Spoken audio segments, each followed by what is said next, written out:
Hi everyone, कैसे हैं आप सब। तो आज हो गई है 1 जून। तो आज से अपन क्वेश्चन करेंगे।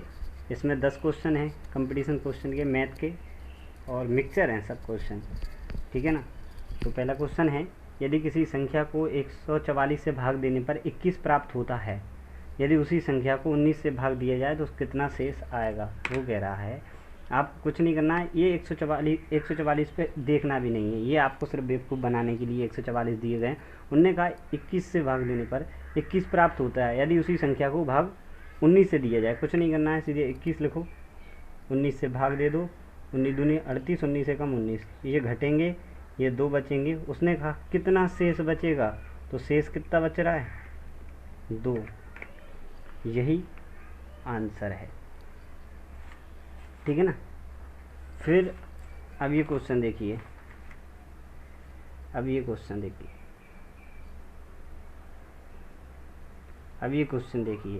ये क्वेश्चन है कि यदि संख्या के महत्व समापवर्तक और लघु समापवर्तक क्रमशः 8 और 48 है, यदि उनमें से एक संख्या 24 है तो दूसरी संख्या होगी।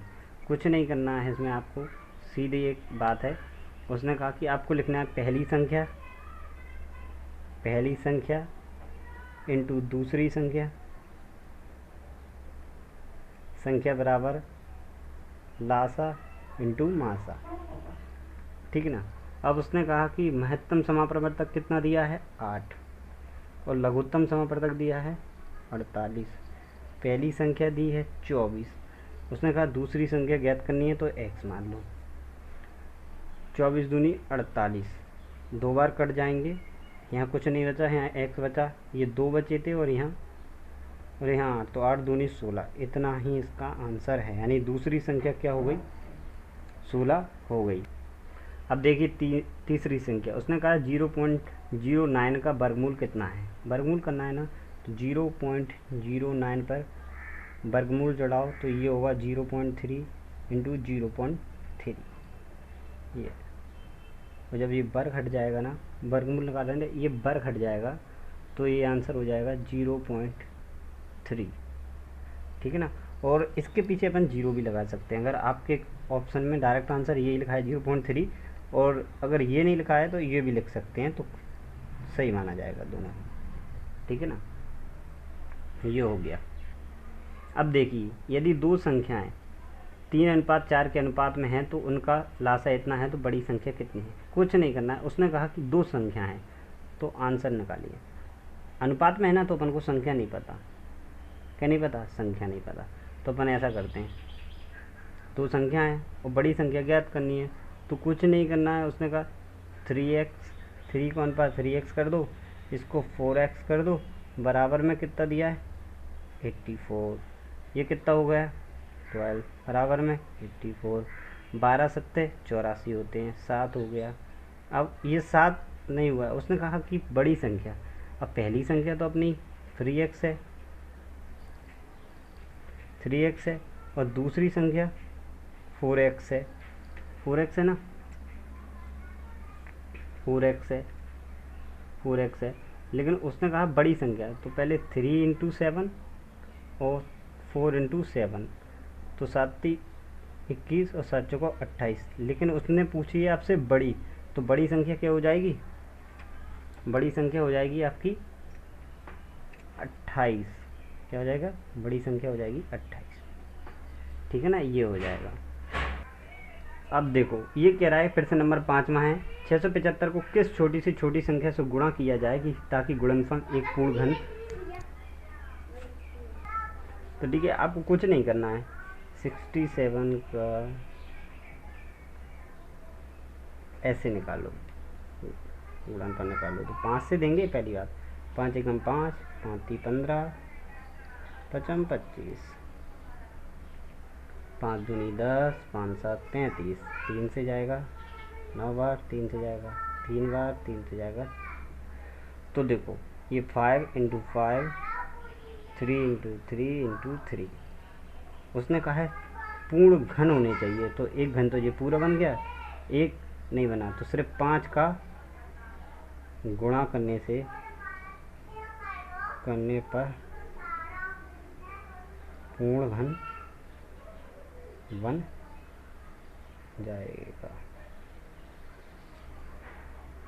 ये पूर्ण घन बन जाएगा, इतना ही करना है, ठीक है ना। अब ये क्वेश्चन देखो 0.099 का ये वाला दे दिए, तो इसमें कुछ नहीं करना है, 1 और जितनी बार संख्या जितनी संख्या पर बार है उतना आंसर, बस यही डायरेक्ट आंसर हो जाएगा इसका, ठीक है ना, यही इसका आंसर हो जाएगा। अब ये कह रहा है यदि a बराबर 11 और b बराबर 9 हो तो a square plus B square plus A B का अपॉन में A Q minus B Q का मान होगा। कुछ नहीं करना है आपको, ये आपको एक ट्रिक मान के चलिए, ट्रिक अप्रोच ट्रिक करते हैं या ट्रिक से करते हैं या एक फार्मूला होता है। वैसे तो नॉर्मल ही सवाल है, बस आपको एक फार्मूला याद रखना है ए क्यू माइनस बी क्यू का। तो ए क्यू माइनस, तो इसका होता है ए माइनस बी होता है ए स्क्वायर धन बी स्क्वायर धन ए बी, ठीक है, ये होगा। तो आपको कुछ नहीं, ये फॉर्मूला याद होना चाहिए। अब आप ये वाला उतार लीजिए, कैसे करना है, ये वाली पूरी संख्या उतार लीजिए, ए स्क्वायर धन बी स्क्वायर धन ए बी, ठीक है ना। अब अपॉन में ये क्या लिखा है, ए माइनस बी का स्क्वायर, और जबकि ये फॉर्मूला इसी का है, ये वाली, ठीक है ना। अब ये क्या करना है अपन को, ये अपन ने ए बराबर 11 बी बराबर 9 है, तो ये करके a square minus b square a square plus B square plus A b upon a Q minus B cube लिखा है। तो अपन ने ए क्यू का सूत्र लिख दिया, A Q minus B Q का ए माइनस बी कोष्टक ए स्क्वायर धन बी स्क्वायर प्लस ए बी। तो अपन ने अब ये वाला पॉइंट उतारना है, तो ये उतार लिया। अब क्या करना है, ए क्यू का और माइनस बी क्यू का फॉर्मूला ही लिख देते हैं, ए माइनस बी ए स्क्वायर धन बी स्क्वायर धन ए बी, ठीक है ना। अब क्या होगा, ये इससे ये कट जाएगा, सेम है ना, ये कट जाएगा, तो यहाँ तो एक बचेगा और यहाँ नीचे बचेगा 1/a माइनस बी, यही बचेगा, यही बचेगा। अब जबकि अपन को पता है ए तो 1 का 1 जैसे कि ए का मान कितना है 11, तो 11 लिख दो, और बी का मान कितना है 9, तो 9 लिख दो कोष्टक, जब 1/2 घट जाएगा ना, तो आंसर यही हो जाएगा, ठीक है ना। ये अपने 7 क्वेश्चन हो गए हैं। आपको अगर ये 10 क्वेश्चन अच्छे लगते हैं तो आप हमारा चैनल सब्सक्राइब करें और हमें बताएं, तो हम ऐसे ही क्वेश्चन बनाएंगे, 10 मिक्सचर क्वेश्चन आएंगे सभी चैप्टर से। हाँ, तो इसमें ये वाला सवाल दिख रहा है 256 इंटू 256 माइनस 144 इंटू 144 अपॉन में 112। तो कुछ नहीं करना है अपन को, इसमें भी एक सोच के करना है, कुछ नहीं करना है।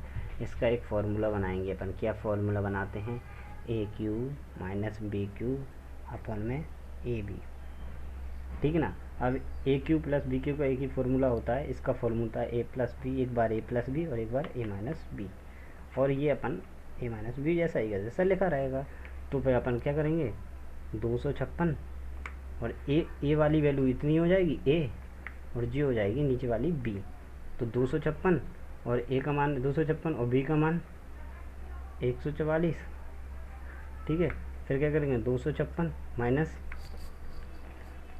144 और अपॉन में क्या करना है अपन को, 256 माइनस 144, कुछ नहीं करना है अब आपको।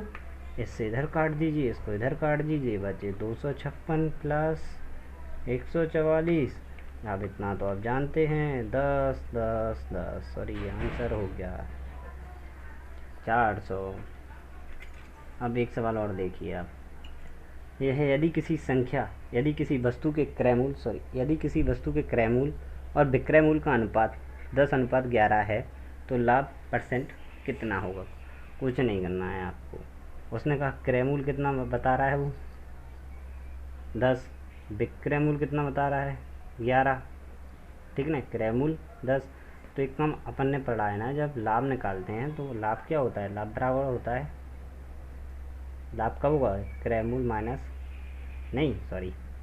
विक्रय मूल्य माइनस क्रय मूल्य।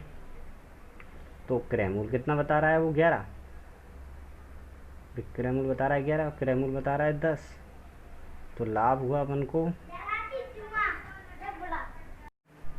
ठीक है। अब ये यदि किसी वस्तु का क्रय मूल्य तथा विक्रय मूल्य का अनुपात 10:11 है, तो लाभ बताइए। तो लाभ बराबर होता है विक्रय मूल्य माइनस क्रय मूल्य। तो लाभ क्रय मूल्य, विक्रय मूल्य है 11, क्रय मूल्य है 10, तो लाभ कितना हो जाएगा 1 घटेगा ना। तो लाभ 1 हुआ ना, जब आपने 10 रुपये में चीज़ खरीदी है, 11 में बेच दी, तो साहब है 1 रुपये लाभ हुआ।